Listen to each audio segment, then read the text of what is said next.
Guild Wars 2 was released in 2012. I'm sorry to remind you of just how long ago that was, but just try to put yourself back in that era of the game.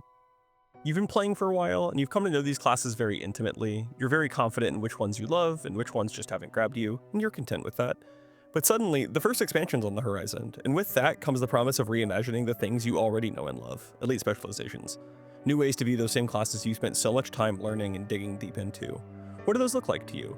Are you expecting a new way to enjoy something you've already sank a bunch of time into? Or maybe there's something preventing you from stepping into another class for the first time?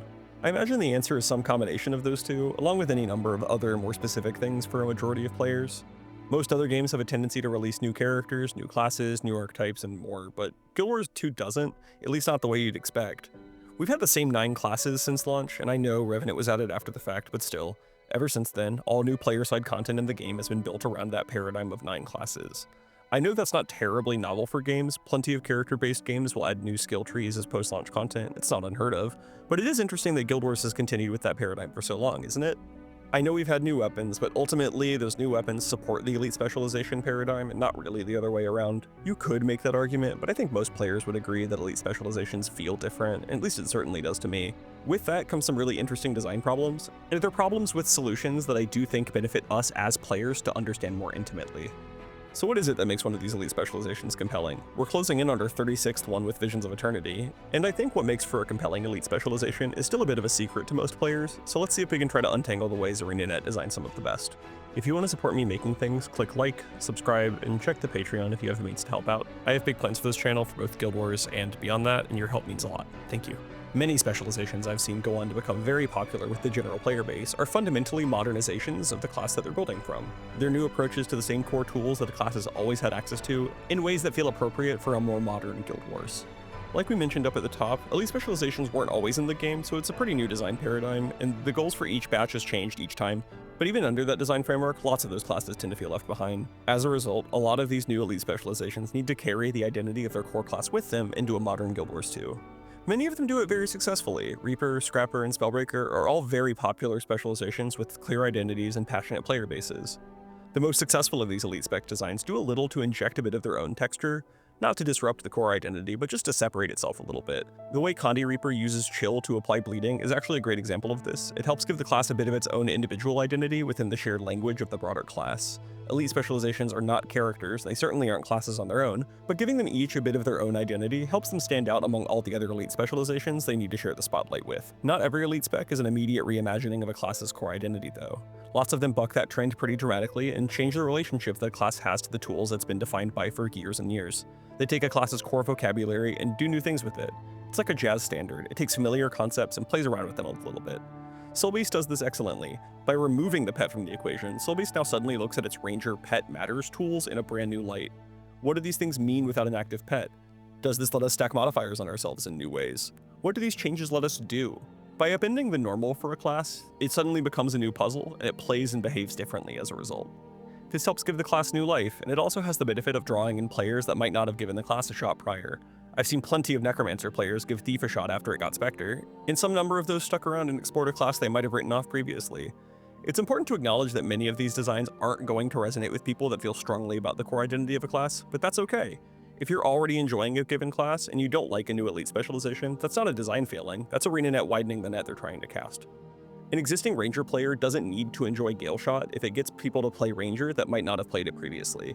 It's good if it does, of course, but broadening the audience of a class with each new Elite Specialization helps keep the game fresh and unique, and some of the best Elite Specializations do this phenomenally. Oftentimes though, a lot of these things are somewhat nominal and address play patterns on a bit of a surface level, but the builds are behaving largely the same under that surface. That's not a bad thing. Not everyone wants to sink their teeth into these systems at a super deep level, but there are a subset of players that absolutely do.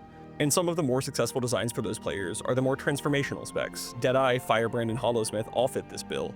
Deadeye, for example, is an Elite Specialization that fundamentally gives the Thief so much more initiative than it has previously ever known what to do with, and asks you, the player, to solve the problem of how to spend it. Throw in a little bit of stealth access as an outlet for your initiative, and you have something that's identifiably Thief, but in practice it feels so different.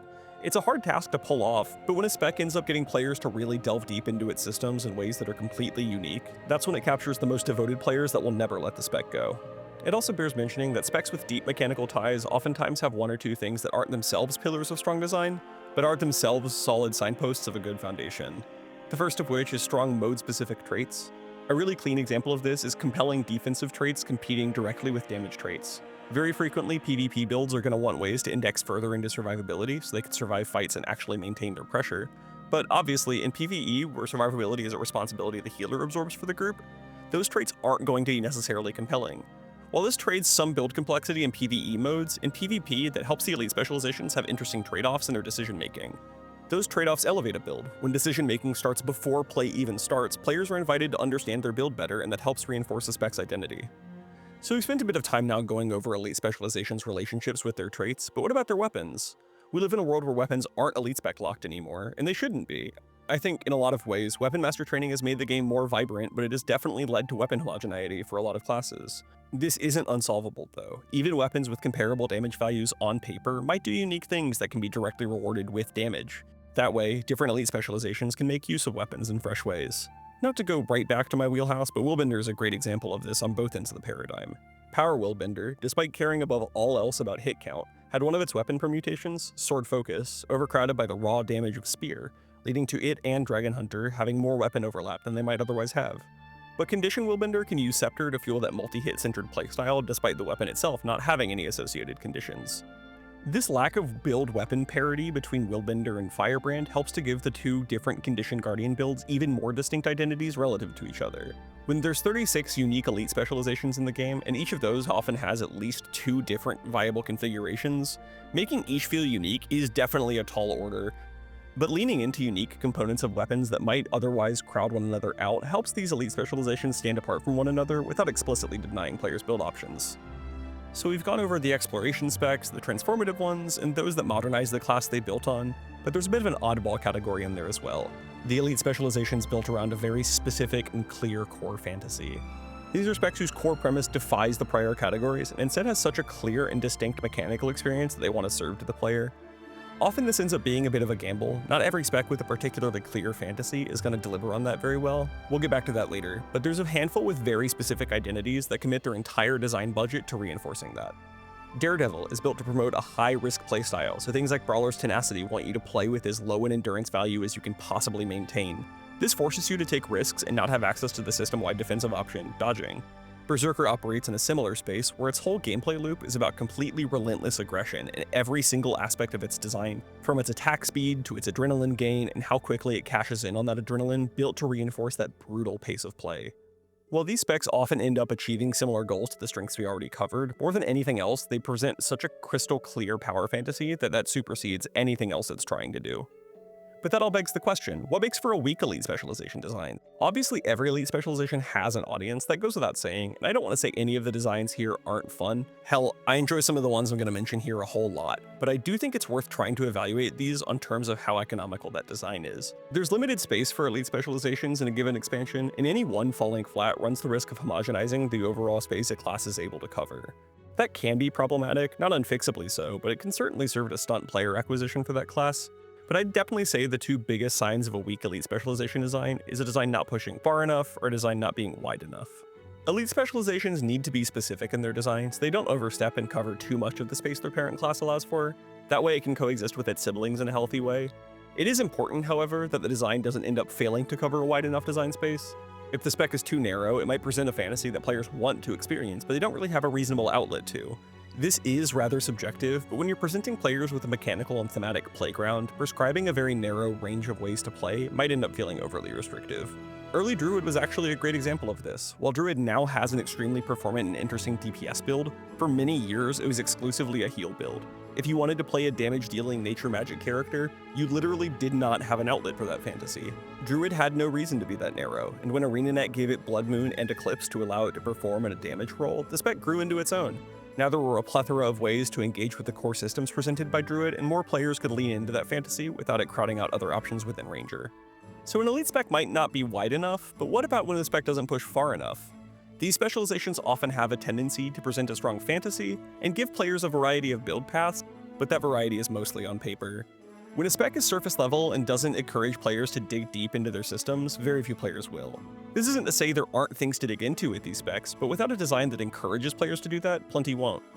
Harbinger is a great example of this. As much as I love the spec, and I really do, the design space it's covering is somewhat lacking. Condition Harbinger has its own clear design space, but Power Harbinger is effectively identical to Power Reaper in tons of ways, and the respective quickness builds don't really alter the texture of how they play at all. Not to mention the fact that the Potion Specialization doesn't really have a particularly competitive healer build to recontextualize the core offerings of the spec. Now, that's not to say it needs all of those things, but it is a spec where a lot of the variety on offer is largely surface level, so lots of players that want more out of it than its exact identity provides aren't going to find what they're looking for. Not every Elite Specialization needs to check all of these boxes. These are just ways to frame the design for each Elite Specialization and try to evaluate what context it succeeds in and where there's a little bit left to be desired. This is a very complex game, and there's almost assuredly a large variety of builds that might speak to your specific needs, but it's also a game with a huge breadth of players looking for novel play experiences, so trying to make sure each design speaks to as many players as the Elite Specialization's core promise should attract is big. I hope this gave you a few new ways to think about the game's design more holistically, and also how to best understand the things you already enjoy in it. Thank you so much for watching.